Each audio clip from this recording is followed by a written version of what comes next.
देश दुनिया की 50 बड़ी खबरें लेकर। लेकिन शुरू करने से पहले बताइए आप हमें किस कोने से देख रहे हैं, और हां, वीडियो को लाइक करें, चैनल को सब्सक्राइब करें, क्योंकि यहां खबरें मिलती है सबसे पहले। लोकसभा में राहुल गांधी के बयान पर जोरदार हंगामा हुआ। चर्चा के दौरान उनके एक शब्द पर सत्ता पक्ष ने कड़ी आपत्ति जताई। संसदीय कार्य मंत्री किरेन रिजिजू ने कहा कि ऐसा शब्द सदन की गरिमा के अनुकूल नहीं है और राहुल गांधी से माफी की मांग। राहुल गांधी ने कहा कि उनका इशारा किसी व्यक्ति की तरफ नहीं था। हंगामे के बीच सदन में तीखी नोकझोंक हुई और अध्यक्ष को बीच में हस्तक्षेप करना पड़ा।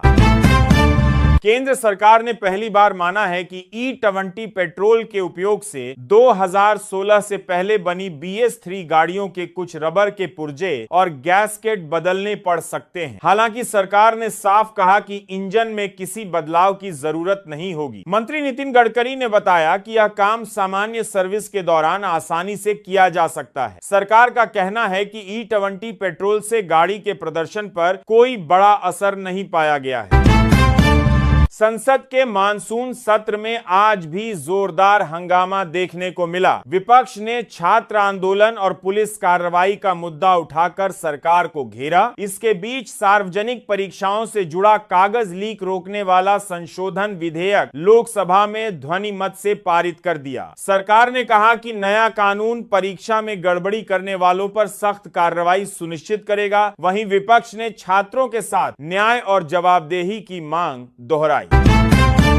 देश के कई हिस्सों में बारिश का जोर बना हुआ है। मध्य प्रदेश, छत्तीसगढ़ और हरिद्वार के कई इलाकों के लिए लाल चेतावनी जारी की गई है। लगातार तेज बारिश से नदी नाले उफान पर हैं और कई जगह जलभराव की स्थिति बन गई है। प्रशासन ने लोगों से सतर्क रहने और बहुत जरूरी काम होने पर ही बाहर निकलने की अपील की है। अगले 24 घंटे तक कई इलाकों में बहुत भारी बारिश की संभावना जताई गई है। उज्जैन के महाकाल मंदिर में सावन के दौरान दर्शन व्यवस्था में बदलाव किया गया है। मंदिर प्रशासन ने श्रद्धालुओं की बढ़ती भीड़ को देखते हुए नए प्रवेश नियम लागू किए हैं। दर्शन के लिए तय मार्ग का पालन करना होगा और सुरक्षा जांच के बाद ही प्रवेश मिलेगा। प्रशासन ने श्रद्धालुओं से समय पर पहुंचने और नियमों का पालन करने की अपील की है। सावन के पूरे महीने लाखों श्रद्धालुओं के आने की संभावना को देखते हुए विशेष व्यवस्था की गई है।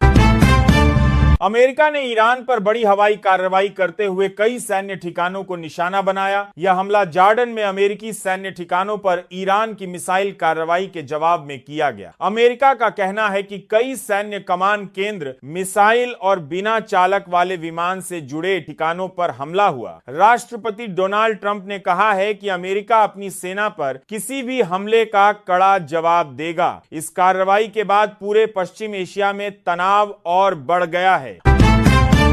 अयोध्या के राम मंदिर में कामकाज को लेकर नया विवाद सामने आया है। मंदिर के मुख्य कार्यकारी अधिकारी और महासचिव के बीच अधिकार चढ़ावा और मंदिर के संचालन को लेकर मतभेद की खबर है। मामला अब खुलकर सामने आने के बाद मंदिर की व्यवस्था पर सवाल उठ रहे हैं। बताया जा रहा है कि दोनों पक्ष अपने अपने अधिकार को लेकर अलग अलग बात कह रहे हैं। इस पूरे मामले पर सभी की नजर बनी हुई है और आगे क्या फैसला होगा इसका इंतजार किया जा रहा है। पंजाब बंद का असर जालंधर, लुधियाना समेत कई शहरों में देखने को मिला। वाल्मीकि समाज ने विरोध प्रदर्शन के समर्थन में बंद का आह्वान किया। कई बाजार बंद रहे और जगह जगह प्रदर्शन हुए। प्रदर्शनकारियों ने अपनी मांगों को लेकर सरकार के खिलाफ नारे लगाए। सुरक्षा के लिए संवेदनशील इलाकों में पुलिस बल तैनात किया गया। प्रशासन ने लोगों से शांति बनाए रखने की अपील की है। हिमाचल प्रदेश में लगातार तेज बारिश से हालात बिगड़ते जा रहे हैं। मौसम विभाग ने कई जिलों के लिए ऑरेंज अलर्ट जारी किया है। पहाड़ी इलाकों में भूस्खलन और अचानक बाढ़ का खतरा बना हुआ है। कई सड़कें बंद हो गई हैं और जनजीवन प्रभावित हुआ है। प्रशासन ने लोगों और यात्रियों से सतर्क रहने तथा नदी नालों के पास नहीं जाने की अपील की है। अगले कुछ दिन तक तेज बारिश का दौर जारी रहने की संभावना जताई गई है। संसद में सार्वजनिक परीक्षाओं से जुड़े कागज लीक रोकने वाले संशोधन विधेयक पर जोरदार बहस। सरकार ने कहा कि नया कानून परीक्षा में गड़बड़ी करने वालों पर सख्त कार्रवाई सुनिश्चित करेगा। विपक्ष ने बार बार कागज लीक की घटनाओं पर सरकार को घेरा और जवाबदेही की मांग की। हंगामे के बीच चर्चा पूरी हुई और विधेयक ध्वनि मत से पारित कर दिया गया। सरकार का कहना है कि इससे लाखों छात्रों के भविष्य की बेहतर सुरक्षा होगी। मध्य प्रदेश में एक किसान का वीडियो तेजी से चर्चा में। किसान ने कहा कि खेती में दिन रात मेहनत के बाद भी किसान को उसकी मेहनत का पूरा फल नहीं मिलता। वीडियो सामने आने के बाद यह बयान तेजी से फैल गया और इस पर अलग अलग प्रतिक्रिया आने लगी। कई लोग किसान की बात का समर्थन कर रहे हैं, जबकि कुछ ने इस पर सवाल भी उठाए हैं। मामला चर्चा का विषय बना हुआ है और किसान की बात को लेकर बहस तेज हो गई है। लोकसभा में सार्वजनिक परीक्षाओं से जुड़े कागज लीक रोकने वाले संशोधन विधेयक पर लंबी चर्चा के बाद इसे ध्वनि मत से पारित कर दिया गया। नए कानून में कागज लीक और परीक्षा में धोखाधड़ी करने वालों के लिए और सख्त सजा का प्रावधान किया गया है। चर्चा के दौरान सत्ता पक्ष और विपक्ष के बीच तीखी बहस हुई। विपक्ष ने छात्रों के हित और परीक्षा व्यवस्था पर सवाल उठाए, जबकि सरकार ने कहा कि यह कानून युवाओं के भविष्य की रक्षा के लिए जरूरी है।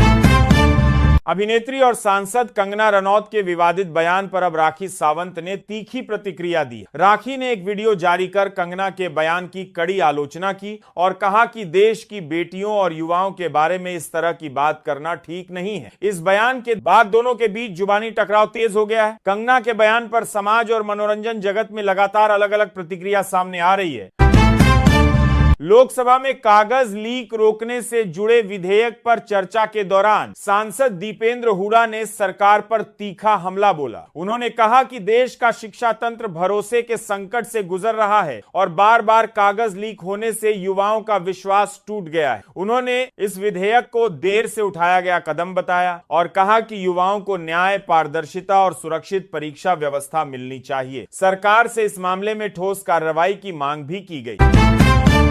मध्य प्रदेश और राजस्थान में लगातार तेज बारिश का दौर जारी है। मौसम विभाग ने कई जिलों के लिए नारंगी चेतावनी जारी की है। कई इलाकों में भारी बारिश से नदी नाले उफान पर हैं और जनजीवन प्रभावित हुआ है। निचले इलाकों में पानी भरने से आने जाने में परेशानी हो रही है। लोगों को बहुत जरूरी काम होने पर ही घर से निकलने की सलाह दी गई है। अगले 24 घंटे तक कई जिलों में तेज बारिश की संभावना बनी हुई है। गंभीर बीमारियों से जूझ रहे मरीजों और उनके परिवारों के लिए राहत की खबर। राज्य सरकार ने मुख्यमंत्री आयुष्मान आरोग्य योजना में आउटबाउंड पोर्टेबिलिटी सुविधा शुरू कर दी है। इससे जिले के 3.89 लाख पात्र परिवार अब दिल्ली, हरियाणा समेत पूरे देश के सूचीबद्ध अस्पतालों में 25 लाख रुपए तक का मुफ्त और कैशलेस इलाज करा सकेंगे। सावन महीने की शुरुआत हो चुकी है। ये भगवान शिव का प्रिय महीना है। ऐसे शुभ और उत्तम संयोग में उमा महेश्वर की पूजा, आराधना, व्रत, जलार्पण करना बहुत ही पुण्यकारी होगा। हिंदू धर्म में सावन महीने का खास महत्व है। इस महीने में भगवान शंकर की पूजा पूरे हर्षो उल्लास से की जाती है। सीएम योगी काशी पहुंचे। उन्होंने सबसे पहले काल भैरव के दर्शन कर आरती की। इसके बाद बाबा विश्वनाथ का जलाभिषेक किया और भस्म चढ़ाई। वह काशी की गलियों में भी घूमे। दुकानदारों से पूछा इंतजाम में कोई कमी तो नहीं है। उन्होंने एक दुकान में बैठे बच्चे को दुलारा, उसे चॉकलेट दी। योगी ने अफसरों को निर्देश दिए कि ऐसी व्यवस्था बनाई जाए जिससे श्रद्धालुओं को दर्शन पूजन में कोई दिक्कत न हो।